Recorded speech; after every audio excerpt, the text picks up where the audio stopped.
Welcome to Feminized.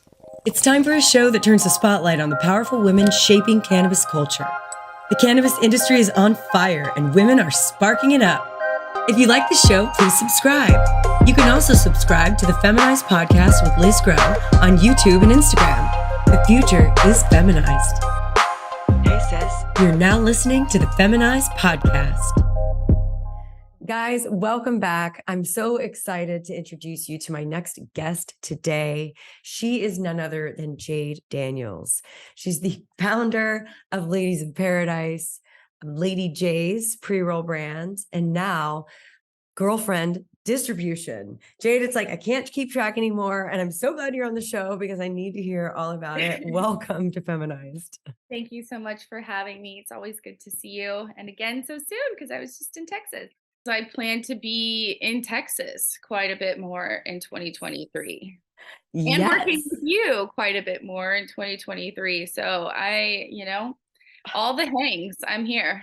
All the hangs. Oh my God. We just feel so blessed. As you know, kind of reference, Jade and I have been friends for almost 4 years now.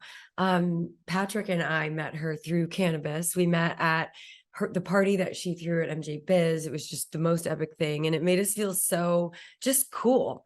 Like you're just riding those cannabis vibes, versus like you're in a dungeon somewhere getting high, both of their merits, but like you did that and you were our entryway, and like learning about your path and your journey to get to where you are now as, founder of Girlfriend Distribution. I feel like it's just a really interesting story that we could all learn from. So if you don't mind, Jade, take it away. Tell me your life story. No, I'm just kidding. How did you get to this point? I moved to Oregon, to Medford in 2015. My boyfriend at the time, he was asked to be a part of a dispensary license that was open, that they got awarded out here in Oregon. And he was like, we did our thing back in the day, and we were like, hey, like this is, Oregon was the second state to go recreational. And I was like, why don't we go do that and be a part of that industry and that market, And so, they hired a lawyer who was kind of just like spotting out different locations where people didn't have licenses. And we ended up in Medford. We knew nobody moving here. And you moved from Texas. Yes. Which is what makes you even cooler. Yeah, of course. I graduated from Bel Air High School in Houston.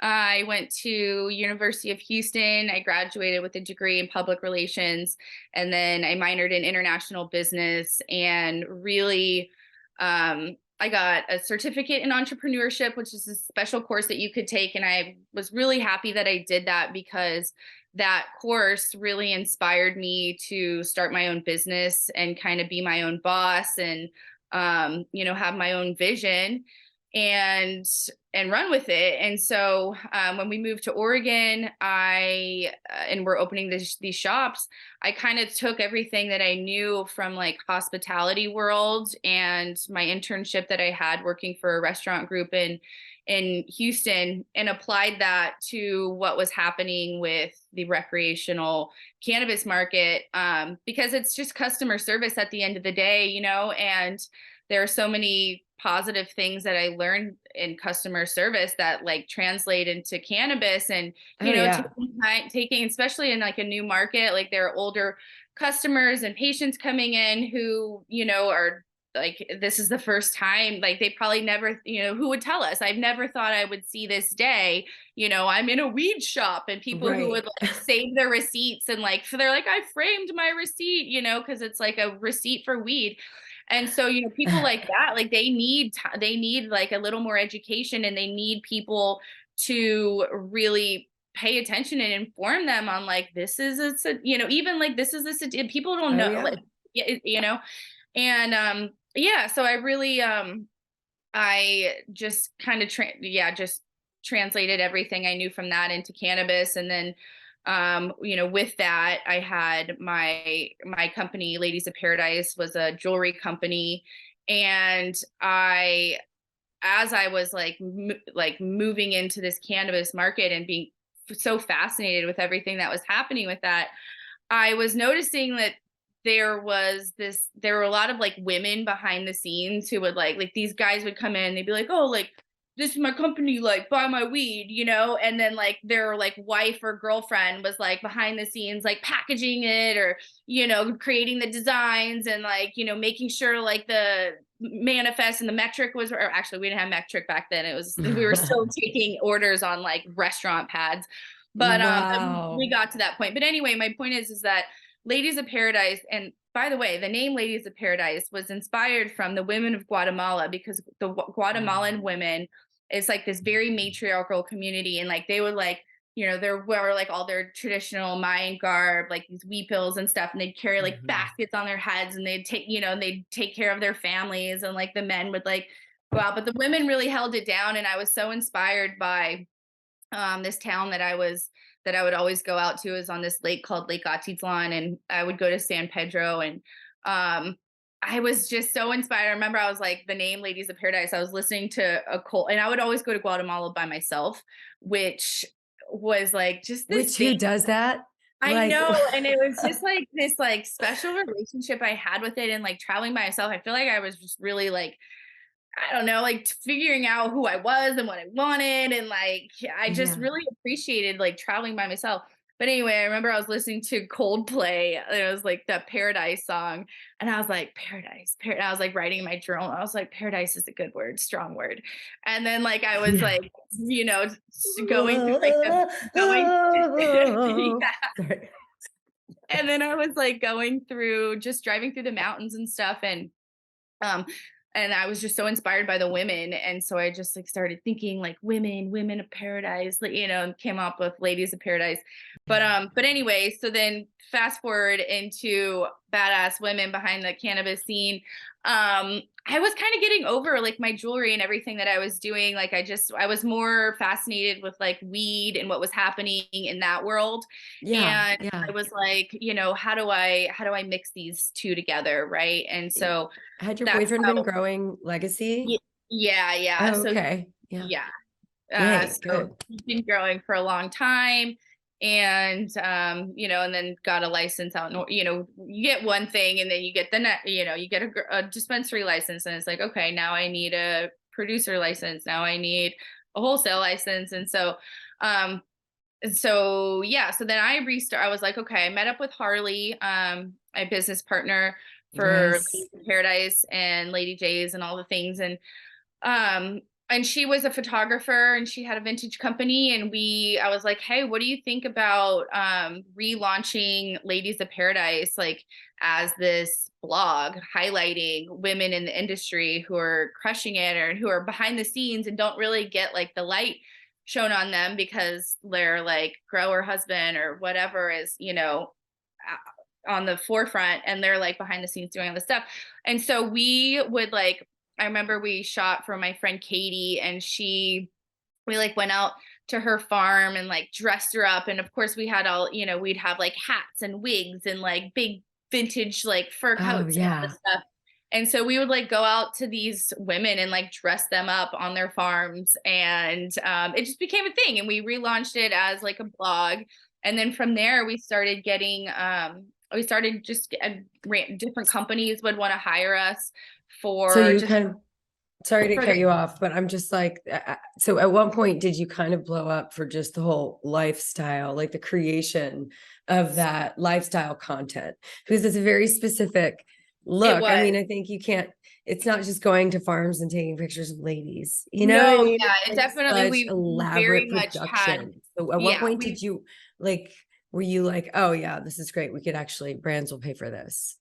Like when they when did that? started hitting us up, honestly, once we, and then we started throwing events. And I think the events really, the events got us a lot of press, and like just what we were doing. Like we would throw these themed events like Cowboys Mm. versus Aliens, and then we'd go out and get a flower sponsor, a dab sponsor, an edible sponsor, you know, RBC, our dispensary would, you know, do that side. And we would just meet all these different people because we needed to connect with them. And through that, it really built a lot of community and a lot of connections that we still, are friends with to this day and are partners Yeah. with, and all that stuff. But it was, what we were doing was so different. And we really wanted to kind of recreate the stigma or lose the stigma of what it was to be a cannabis consumer, and like less like bong girl in bikini with like her ass out, and more Thank you. or like Rasta, it's just like it was Yeah. either you're like Rasta and Bob Marley, or like, Yeah. like a rapper, and like, you know what I mean? And like Yeah. every It was being very so, polarizing. It's like, no, yeah, I see it and I admire it, but it's like, I don't fit in. Like, totally. I want to be able to fit in because it's such a communal thing, just Right. cannabis in general. Yeah. And And so yeah. we kind of just wanted to show what it is to be an actual cannabis consumer. And then we started getting like pretty big campaigns. Like Cresco Cannabis was one of our big accounts for a while. Awesome. And I think They're huge. they just got bought by Jay-Z, I think. But There's anyway, some, yeah. but so with them, we weren't using like like just, skinny like blonde like models and stuff. We were like, we would do casting calls, and we would have people of every color, size, gender. Like it was just, we Mhm. really were like, these are real people, and yet you had to smoke weed, and that was like one of our requirements. And so even with that, to see the people who show up to a casting call, it's like not everybody looks a certain way or listens to the same kind of music. Like everyone fucking smokes weed, and everyone needs to feel represented in cannabis marketing and cannabis advertising, and Yes. so we definitely we got some press from that. I remember Adweek did a really awesome write up on that side of like what we did for the business, or with our business, and the type of content we were producing just like felt really authentic and natural. And yeah, and then our events too, like our events were just different. Like we would see all these like themed parties, or like like people were like drinking and going, you'd throw all these cool parties at like bars and with alcohol and stuff. And we're like, what about like for the people who smoke weed, And so we really Yeah. wanted to provide a space where like people could like come and be who they are and dress up as an alien and you know hang out with us. Yeah. um And and it was have the cool. It best was, time. yeah, You definitely had that reputation, which is why Patrick and I were so excited to go to the party. All right, flashback 3 years ago, MJ Biz, when we were on the dance floor. We're like, oh my God, are we gonna meet them? And it's like the crowds parted, and like there you were. And there were like two other ladies on either side. Harley was there, and we were just like, this is amazing. And we were brought into your beam, and we never want to leave. And it was phenomenal. Like, seriously, that's the kind of, I think, vibe you guys create. And such a nice thing for cannabis, because cannabis can be a scary place for a lot of people, yeah, a lot of yeah, consumers. totally.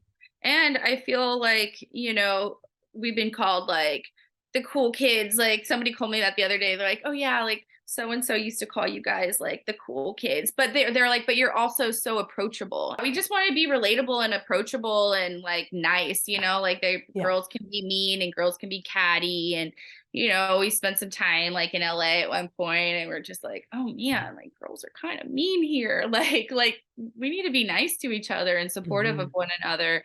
And so that's kind of like what we try to do is just be nice, Mm. cool girls. Yes. Yes. I love it. Such a vibe we can all get with. Um, you are a very cool girl for being such a big Texas cannabis advocate. I do have to say, I want to give you props for all of the work that you do, behind the scenes, because you are living in Portland, right? Or Medford. I'm Yeah, sorry. that's okay. You are living in Medford. And but you're supporting, your home team and your home state. And that means a lot, I just want to say. Thank So you. I thank you for saying that, because mm, sometimes I feel like I'm not doing enough, because I see everything you sure. and Patrick everything that you and Patrick are doing with like advocacy and um being activists and stuff. And, of course I'm way over here, but I'm doing my thing and try to be feet on the Yeah. ground for, everything, for as much as I can of what's happening in Texas, because I'm from there, and I love Texas, and I want to see it happen for Texas. And, Hmm. like we were saying earlier, in Oregon, in these markets where it's been around for a while, like people kind of they're like, oh, not another weed store, or oh, Right. and so, and Little we need new fatigue. markets. Yeah, exactly. And like we need new markets to come on board, and to get re-excited about it again, because and that can be an emotional roller coaster as well, as a business owner, and working in this industry too, is like, do I want to keep doing this? Like, as people are bored on it. And then you go to Texas or Oklahoma, or, somewhere in other new markets that open up, and you're like, oh my God, people are excited about this. And like, Yes. people, like, this is okay. And then you get re-inspired. And We so, need it. We need the information. We're so, yeah, so sheltered. It's just people, Texans are thirsty for it. We really, really are, because we love it. And we all agree that it should be medicine. However, we're not all voting. So we got to figure that out. Right. yeah. Like, And we then, seriously have to figure that shit out. And we also need to have good people step up to the plate and run for office. Right. yes, And to do big things and to take big people down and all that good stuff. And that means we need contributions, but so it all comes back to like, who are we supporting, Texas? And so I love it. You're a part of that, you're a part of that movement. And I hope that more Texans like step up to the plate. yeah. And I will be in Texas soon, and like Yes. a week and a half, less. I can't believe it. I'm so excited to get to talk to you. I know and we need to talk about all of your projects just so everyone knows. But I'm really excited about what 2023 looks like for you being in Texas and us, I think, working more closely together. Oh my God, it's going to be incredible, and Yeah. do make some major changes, or inspire some major changes, I believe. But backing up, okay, so Ladies of Paradise, you made that cannabis focused after the jewelry, and then Lady J's. Just can you talk a little bit about where Lady J's came from and how it came from? Because you've got a ton of fans here in Texas, with those Yeah. little CBD pre-rolls. So we started Lady J's after, just after we started shooting for so many other companies. And really, we felt like we were doing so much work and putting out like all of this content of like who we are, and then other people were using it to represent their brands. And so Mm-hmm. like people like created, like people had, like brands had their like brand identity based on us, because it was Yeah. us providing all the content. And like people literally thought that like one of our clients, they thought we owned the company, because it was like us and all the videos, and like yeah, and us and all the pictures and stuff. And Yeah. like, and that's cool, and like that was our job. But I think Mm-hmm. that we were just like, we need to have our own brand, like that we are a brand, and or we need Mm-hmm. to have our own product. And Yes. yeah, and so a good friend of ours had a distribution company out here, and he was like, look, you guys, you should you should make a company, like a brand, and I will distribute it. And we're like, well, how do we do that? Like, we don't have a license. And he kind of told us like how to do it as a marketing company, based on like licensing and royalties and stuff like that. And so we started a pre-roll company, because that's what we smoked the most. And it made for really good, cute pictures. And They're so and convenient, though. I love them. yeah, and like, and then too, Ladies of Paradise, like it was a female focused company. And so Lady J's was kind of, we would all have like, we had like a big sit down round table, like just think tank of what we should come up with. And Lady J's was it. And we wanted to do little packs. And we were actually like one of the first packs on the market here in Oregon. Now, like every farm has their own pre-roll pack, and that's just kind of how it goes. But it was really exciting, and it was really fun, and it was a learning experience too, because when we launched Lady J's, it was the first big crash, like their big wreck crash of like, everything was like going really well and pounds were $3,200. And then all of a sudden, like it just breaks, plummeted. And we launched Lady J's when like pounds were like at an all-time low. Mm. And, people grow a lot of outdoor out here because of the climate, and Because you especially can. especially in Southern Oregon. And so we launched Lady J's like with like outdoor bee buds, like, and we were just getting them for so cheap that we created our price point based on the price of that we were getting pounds for. And then as the market continued to, improve and go back up, so did the cost of flour. And then we're like, oh shit, we're not making any money. And and so that was a learning curve too. And just like Oh, shit. Yeah, yeah. so you set your price based on this like super great pricing that you were getting, just low pricing, and then got it. Yeah, it's kind of a business move you don't want to do, ladies. If you're Yeah, taking notes. that was a learning curve. Exactly. Life Yeah, is the best but teacher.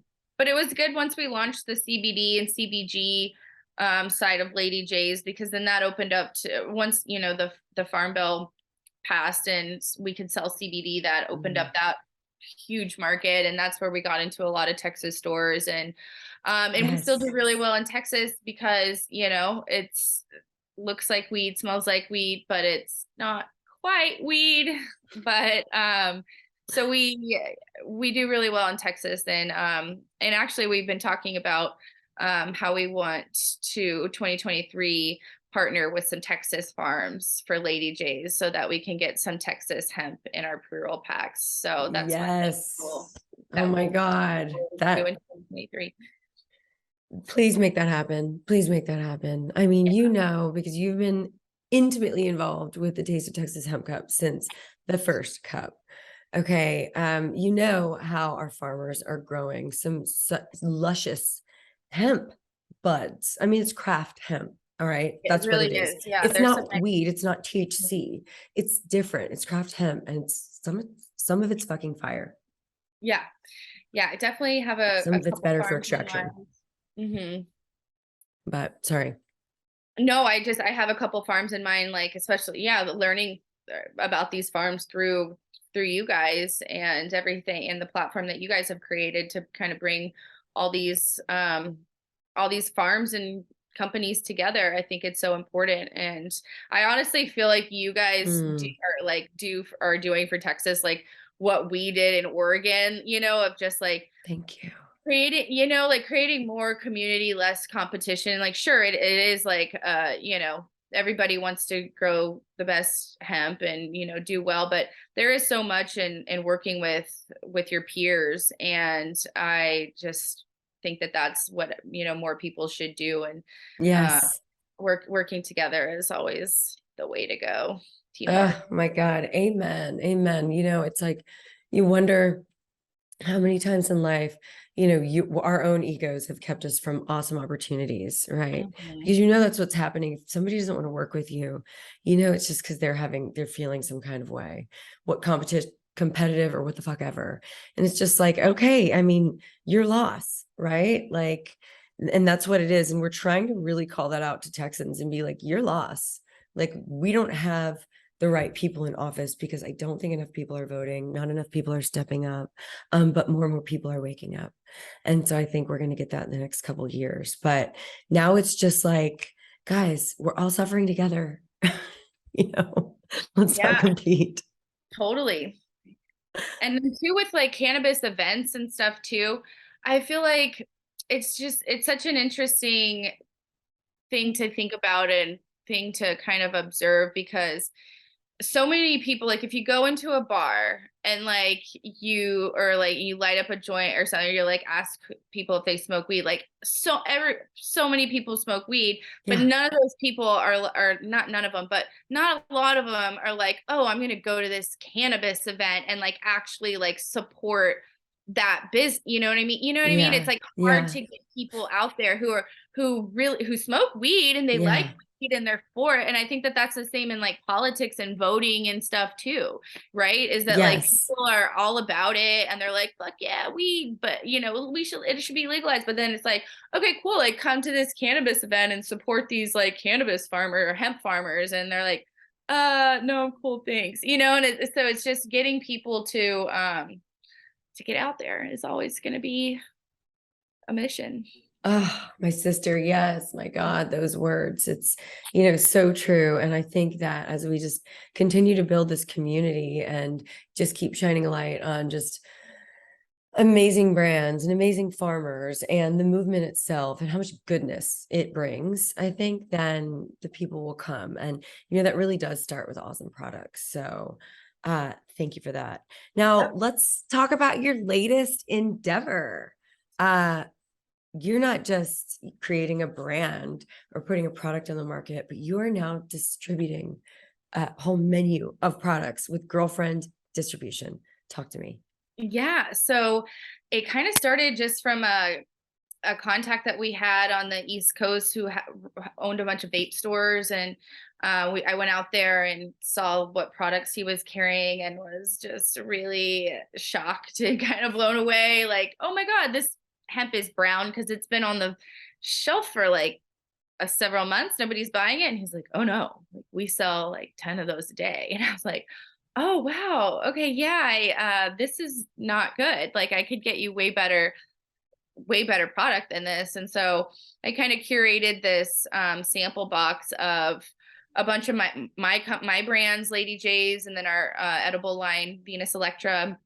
We have CBD and Delta 8 gummies, and then some of my friends' brands like TKO and Modern Herb Co. And it's just really quality. They're quality hemp products. And I sent over a sample box and was like, look, this is what you could be stocking your shelves with.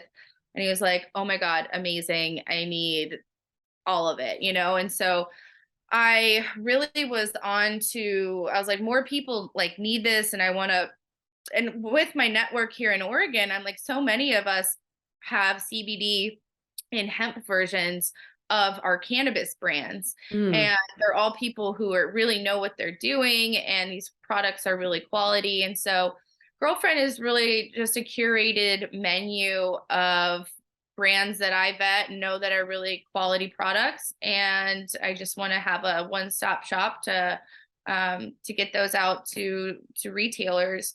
And a lot of them are women owned, and I do like to support women owned businesses. They're not all women owned, but that's obviously something that's really important to me and all my companies and brands. So yeah, so we've got some exciting things on the agenda for 2023, and a lot of them involve being in Texas quite a bit more. So that should be really exciting. Oh, yes. I'm so thrilled to hear that. I've had some of these products. The Venus Electric gummies specifically So in good. The Vegas. flavors are so good. Oh my Leanna. God. They're fucking incredible. They're just like artisan, they taste like perfume, but like that sweet edible perfume. Yeah. So Like, Leanna is so one of good. my business partners, and Mm-hmm. she came up with those flavors. And, there's so many like gummies are like, oh, run of the mill, like, oh, it's just like everyone, Yeah. Everybody's got a like, gummy. Everyone's got a and we're gummy. like, we don't just want to do like watermelon and cherry and so Yeah. she came up with some really, really amazing flavors. And yeah, they're delicious and they're strong too. Yeah, yeah, they're real strong, real strong. So no, I think that's incredible. I mean, it makes so much sense for you to, just curate, house of products and, help dispensaries up level their, offering, right, to the community and Yeah. just like bring that like cool factor, bring that, that I don't know, that vibe, that cool, So it's fun, about the vibe. accessible vibe that you guys Uh-huh. bring. which is why, it's just, I always love being around you guys, and you're going to be on this show more in 2023. Okay. So that's my prediction, because I need to just keep having conversations with you. They're very inspirational, on many, many levels, but I don't want to hog your time, because I know it's the end of the year and we're all, trying to wind things down, but because you are my last podcast of the year. Yay. Woohoo! But I have to ask you before we go 3 questions, my love. Okay. So, don't worry about it. I ask all of my guests these 3 questions, and it's just because I'm nosy. Okay. First question is, tell me who is in your dream smoke circle. 3 people, dead or alive. God, the first person that came to my head was Janis Joplin. Wow. Okay. Um, Okay. and then Love that. I also really like Casey Musgraves. Like, she's such a badass, like, cannabis. These are all like Texan. Texas women. Yes. Oh my God. I love this. And And since then it's my game, I'm going to slide in. So I'm already there. You don't have to count me. Actually, I it's a little cliche, but I feel like I'd have to smoke with Snoop. Like, Snoop's just Yeah. he's so funny, and like, I just would want him to like He could rip roll off. up for us ladies, right? He Yeah, could yeah, roll up and he could entertain us. Well, we're just like vibing. yeah. That is a great smoke circle. Well done. Yeah, Janis Joplin, Casey Musgraves, and Snoop Dogg. All right. I'm not even like a big Casey Musgraves fan, but just like how much of a like advocate and like Yes. badass she is, I'm like, hell yeah, girl. Yeah, So yeah, she loves it. She yeah, fucking loves it. And you want to be with people in smoke circles that who love it, who aren't like, nervous about it or whatever. That's just me. But here I am judging fantasy smoke circles. All right. So question number 2 is, tell me about a woman who's inspiring you right now in cannabis. Let's see. I would, you know, now I think about Sarah Kerber from Yeah. 1937, and I really Yes. connected with her a lot on this last trip to Texas for the Taste of Texas. And I just think she's such a badass, and I like when people like pleasantly surprise you, like in like the Yes. best way. Like, I like surprises all anyway, but The like when best. there's like whenever someone's like, I was like, oh wow, I really wasn't like, I wasn't expecting to just like love her so much just from, and then I was like finding out more and more about her and how much of a badass she is. I really like, and she's another person that I met at the Taste of Texas Hemp Cup that I would love to carry for girlfriend and all of her products. And I've been eating her what is the mushroom like Oh, the Amanita, like yeah, chocolates. but no, they're not the chocolate, they're the gummy worms, and they're in Oh shit. I didn't get the saucy. gummy worms. I forget what it's called. It's like there's like Mexican Oh, candy, and tamarind. it's amazing. They're so delicious. Oh, But yeah, Sarah Kerber, I think she's a badass, and yes. she's the first person that came to mind. That makes me so happy. I love that. I love that. I love that. It just brings me joy, like being able to connect women, just badasses and badasses, because like awesome stuff happens. And this I can't wait to share this with her. I think she's really gonna love that. So Yeah. awesome. Okay. So 3rd and final question. What advice would you give for 13-year-old Jade Daniels? Oh, 13-year-old Jade Daniels. What would you tell her? That, at that time, I grew up playing competitive soccer, and I just thought that I was going to be this like pro soccer player. And I would tell 13-year-old Jade Daniels not to take it too seriously, because once I figured out I wasn't going that route, I think I was really hard on myself, and I was like a little bummed out that like that dream wasn't going to happen for me, and I think I would just tell myself to just stay authentic to myself and figure out, not every path is the way that it's supposed to end up, and to not like be so hard on myself, really. Yeah. Because I was definitely really competitive and hard on myself growing up. And so I think that I would just tell myself to chill out and My and God, that sage advice. everything that will happen for a reason. I'm a big believer in that. And yeah, obstacles come and you overcome them and life goes on. Yeah. So Just kind of the basic life shit that you're like so pent up about when you're like 13 years old. Like, oh my God, yeah, everything's totally. riding on like this next decision. It's like, Yeah. no, but I think, I mean, that's true of so many just high achieving women. That's why I love having these conversations. Right? I'm always like, basically tell me what's your best advice to give me is your best advice for a 13-year-old you. Yeah. Don't take it too So seriously. my love, how can people find you? Well, on Instagram is where I'm probably most active. My personal's at Hey Jade Hey, and then businesses are Ladies of Paradise, Smoke Lady J's, Venus Electra got deleted for What the who knows. fuck? I know. God, I It's so hate cool. Instagram. I Ugh. know. And then the newest one is at Girlfriend Distro. Yes, girlfriend distro. We're so excited to just continue to watch your, trajectory and your growth within this industry. I mean, and go to your next party, basically. Yeah. That's what it comes down to. When's the next Hopefully one? we want to do a Texas event, and like Harley has her with her band New Constellations, which I know you're Yes. very familiar. Oh my We want to goodness. do a Houston show, and we want to do like some sort of Lady J's Venus Electra girlfriend New Constellations Texas edition, something. So Ah, hopefully we can plan on that for 2023 as well. definitely count us in on that. And I'm so grateful for you for giving me this time. I know you're busy. But it's like you always have time for friends.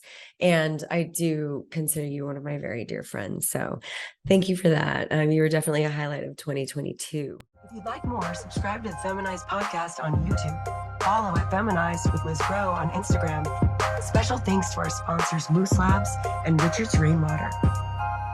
Feminized Podcast is a Grow House Media production, created by Liz Grow, produced by Patrick Pope and Tanis Ray, with original theme music and audio mixing by Q at Q to King Productions in New Braunfels, Texas.